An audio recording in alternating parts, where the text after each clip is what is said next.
was the real man behind the golden mask? He studied Egypt after one of the biggest crisis points in her history, and became the most famous Egyptian of all time when his tomb was discovered by Howard Carter in 1922. Today, on The Ancient Egyptian, we take a look at the life, the tragedies, and the death of Tutankhamun.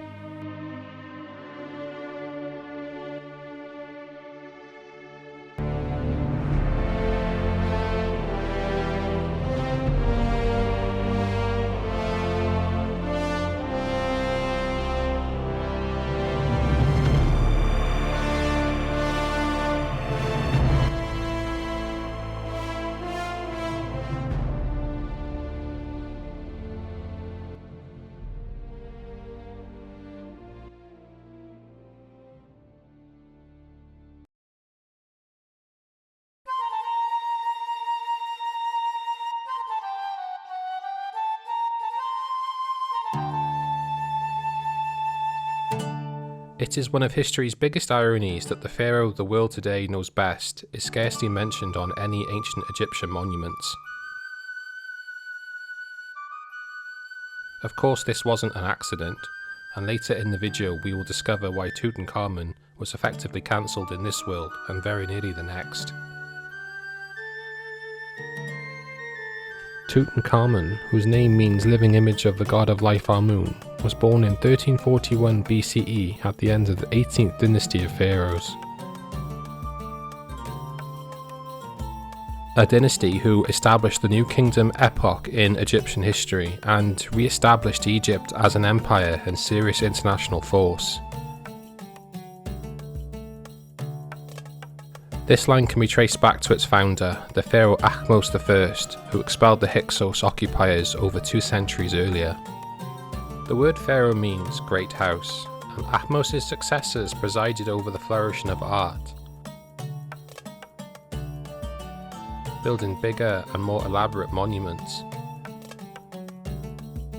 and the consolidation of Egypt as the greatest nation on earth.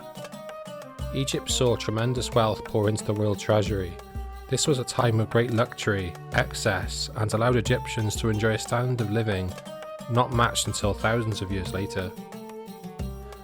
This began to unravel when the leisure that came with Egypt's prosperity led to intense theological speculation inside the royal palace. I'll add some context to this.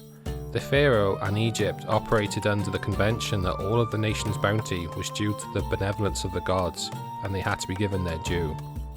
This took the form of Pharaoh and all Egyptians donating wealth, livestock, food, and slaves capturing foreign conquests to the priests and temples that represented the gods. Many priests held positions of power in government and secular society. They were not confined to the temples by any stretch. They commanded fealty from pious Egyptians, collected rents from Egyptian farmers, and controlled access to the gods, which at the time was extremely lucrative. Very quickly, the priests were gaining political power to rival that of the pharaoh.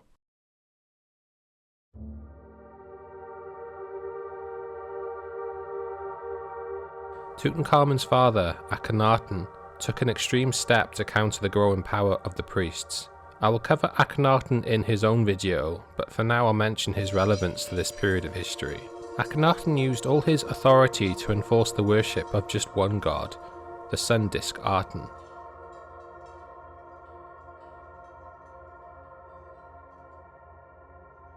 As religion in ancient Egypt was firmly intertwined with politics and economics, his influence in one would mean influence in others.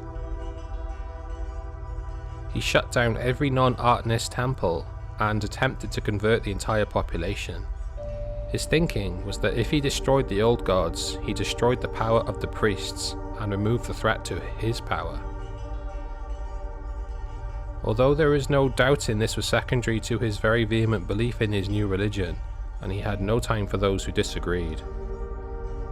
Tutankhamun, originally named Tutankhaten, was born into an Egypt that was coming apart politically and economically after more than a decade of his father's great religious experiment. But the city of his birth, Amarna, was a world away from the struggles of the rest of the country. This was a place that was built for the sole purpose of being a commune dedicated to the worship of the Aten. The tremendous wealth of the nation poured into a city in the desert, and the pharaoh's entire court was expected to live there.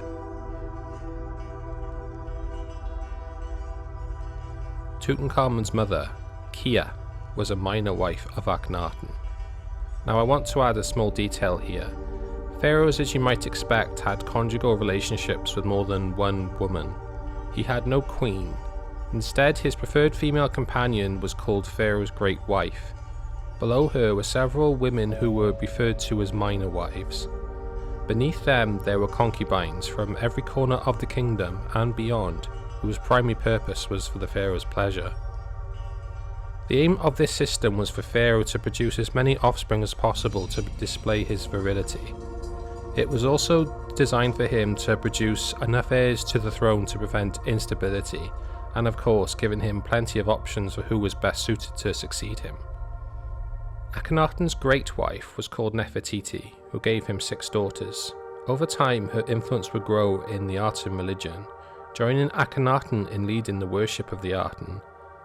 But as she didn't produce a male heir, the sons of minor wives were eligible to become pharaoh, and this is how Tutankhamun ascended the throne on Akhenaten's death in 1332 BCE, taking the throne name Neb-Kheperu-Re.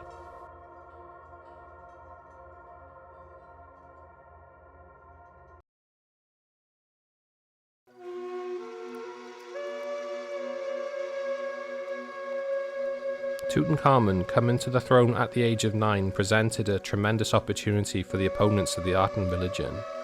Its founder and chief proponent is now dead, along with Nefertiti and a generation of fervent believers who were captured with the promise of the new religion.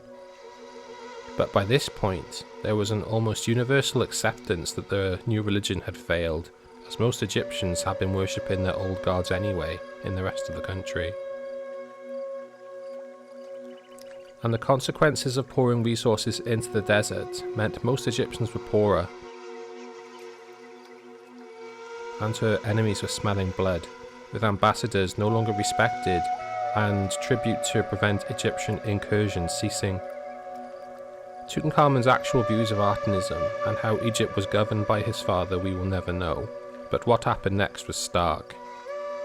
His father's city Amarna was abandoned, and Tutankhamun, along with the royal court, moved back to the old capital of New Kingdom Egypt, the city of Thebes.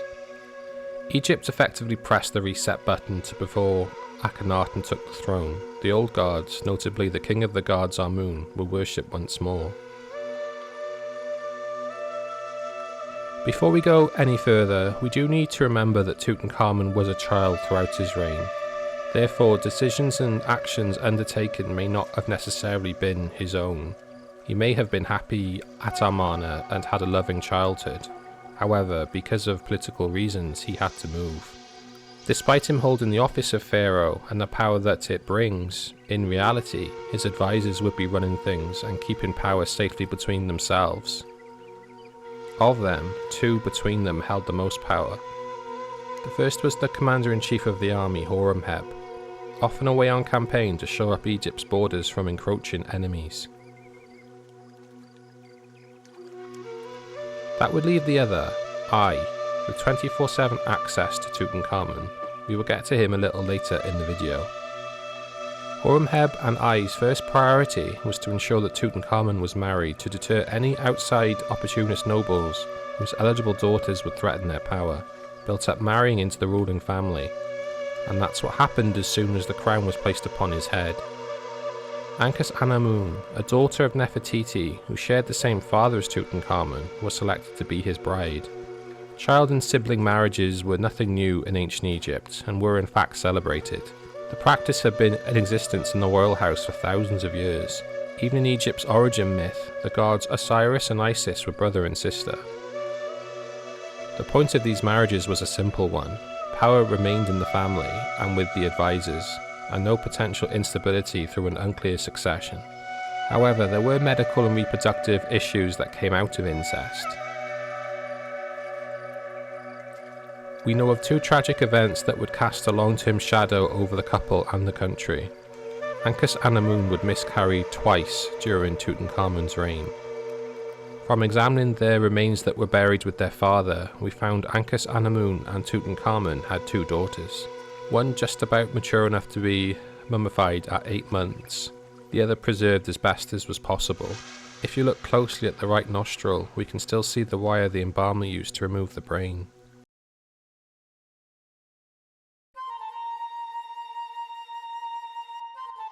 Despite the tragedy and their father being branded a heretic, their marriage was an extremely close and happy one. From what we've seen on art and furniture that were discovered in Tutankhamun's tomb, we see very rare instances of depictions of the private life of a pharaoh.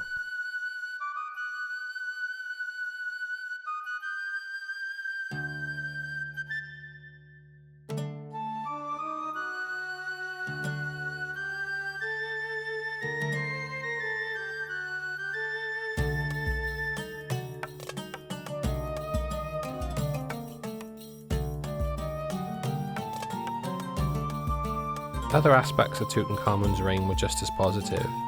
Like many of his predecessors, he was a builder. In the newly reopened Temple of Luxor in Thebes, he completed a monument and temple begun by his grandfather, Amenhotep III. Tutankhamun decorated the walls that celebrate the festival of Opet. Every year, during the 2nd month of the lunar calendar, the gods of Thebes, Amun, Mut, and Khonsu, were transported by imitation boats from Karnak Temple to Luxor Temple down the Avenue of the Sphinxes, which stretched for 8,900 feet. Karnak Temple was the home of the king of the gods Amun, still the biggest religious complex in the world. It was the domain of the priests, whereas Luxor Temple was the domain of the pharaoh and dedicated to the cult of kingship. Opet was a celebration stretching into weeks where there was much partying and feasting. It was usually the only time of year ordinary ancient Egyptians could see their city's gods, transported between both temples. For the pharaoh, it was when his legitimacy to rule was renewed every year with the advent of the annual Nile flood. To choose such a grand festival was significant because a pharaoh who celebrated the Theban gods earned the blessing of Amun for the kingdom. Tutankhamun also sent a political message that he had steered Egypt back to the path of fealty to the king of the gods. This was in fact a two-way relationship. The pharaoh, as the god Horus, honours the gods. He is the intermediary between the gods and his people. In return, the gods look after the people with plentiful harvests and prosperity for another year. With the gods' blessings returned, everyone at the time knew exactly who to thank. I don't think anyone today can really imagine the gratitude that the general population felt toward their pharaoh for restoring the old gods. Akhenaten had not just stopped them from worshipping the gods their ancestors of millennia worshipped, he had interfered with their afterlife. To an ancient Egyptian, the afterlife was the reward you receive for living a pious and good life of service. The so-called Field of Reeds is where you ended up if you passed judgment on your soul. The enforced worship of the Aten halted all of that. The way to eternal life was much more abstract, entirely dependent on the whims of the pharaoh who acted as the chief priest. In the lands of the living too, there was much to be grateful for. Egyptians had always hated change. They collectively saw no need to change a system of farming, government, and their economy that had worked for so long. The Aten experiment had deeply traumatized the entire population. When their pharaoh was not behaving like a pharaoh should, they had been living in fear of retribution from the gods. The flood may fail, plague may strike, and foreign enemies might invade. Tutankhamun was held in such high esteem that even during his lifetime, he was being worshipped in temples up and down the land, an honour normally reserved until a pharaoh had died. In the realm of politics, Tutankhamun resumed positive diplomatic relations with Egypt's traditional enemy, the Mitanni, who held lands in modern-day Iraq, Syria, and Iran. He is also recorded as having restored the iron fist of Egypt's military might on her enemies of the Nubians to the south and the Near Eastern kingdoms. There is much speculation as to whether Tutankhamun led these campaigns himself or even took part. While his battles are recorded on his mortuary temple wall in Thebes, we must be careful not to interpret this literally. There was a convention that what a pharaoh chiseled onto a temple wall was forever. This was what he wanted to be remembered for, and it was his declaration to the gods what his achievements were. Now we know from subsequent discoveries of literature and other sources that the reality can be very different to the propaganda, and that also goes for which pharaoh takes credit for which achievement. The holder of an accolade can be dubious. There is currently a debate raging amongst scholars about how physically capable Tutankhamun was, given that his mummy displayed signs of physical disabilities such as club feet and scoliosis. Walking sticks were found in his tomb. However, the opposing view is that the source of this evidence, Tutankhamun's mummy, was the victim of damage after his death, and the walking sticks could have been used for other purposes, such as navigating marshes with uneven ground for when he went hunting.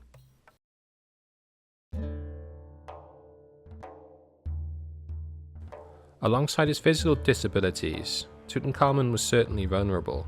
His movements and safety were all controlled by one man, his Grand Vizier, I. The role of Grand Vizier is the equivalent to a Prime Minister today, but given the pharaoh's age, his responsibilities went well beyond the running of the government. Crucially, this included access to the royal palace. He was what is quintessentially the power behind the throne at this point. But that power was due to expire when Tutankhamun became an adult. Tutankhamun died in mysterious circumstances around the time he turned 18. The most publicised theory is that he was murdered with a sharp blow to the back of his head where it meets the neck, causing hemorrhage and a fatal bleed on the brain. X-rays of his mummy do support this. However, this conclusion is tempered by possible inconsiderate and rushed treatment of his body during mummification and burial. Other theories suggest an infection from a broken leg after falling from a chariot, malarial infection, and other genetic complications. The actual cause of death for Tutankhamun we will never quite know. Nestled in the Valley of the Kings, his funeral was elaborate, but his burial was a hasty one, as was the manner in which his tomb was prepared. When discovered thousands of years later, it was obvious the death of Tutankhamun caught everyone by surprise. His coffins were not originally made for him, and all of the objects inside were not placed with great care. His tomb, by royal standards, was tiny, the size of a garage, and probably not originally intended to be his final resting place. This was in contrast to his reign, where there was stability and an economic upturn. His reign provided a reboot to the new kingdom which maintained prosperity for 2 more centuries, and returned the status quo that had served Egypt well for 2,000 years. This was continued by his successor, the Grand Vizier I, who succeeded him as pharaoh. Tutankhamun's wife, ankhesenamun, however, had one last part to play after her husband's death. There is an account that she was refusing to marry I to give his kingship more legitimacy. Instead, she communicated with the king of the Hittites, who were another traditional enemy of Egypt with lands in modern Turkey. She twice pleaded by letter for him to send a prince to marry her, and he would be entitled to sit upon the throne. The next part of the story is pretty predictable. Both ankhesenamun and the prince who was sent by the Hittite king disappear from history.